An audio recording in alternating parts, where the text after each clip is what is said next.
You are looking at Julian's pronunciation guide, where we look at how to pronounce better some of the most mispronounced words in the world, like this other curious word. But how do you say what you're looking for today?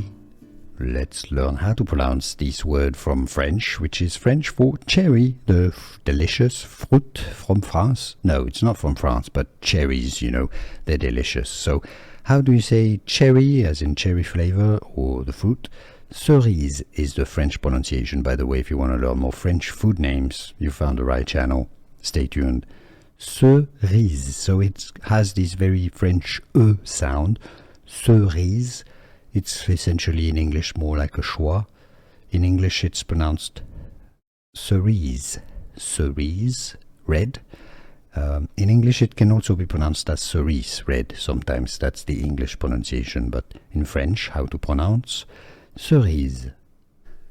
Here are more videos on how to pronounce more confusing words and names too many mispronounced. Like this video if you found it useful. I appreciate your support. I'll see you soon and thanks for watching.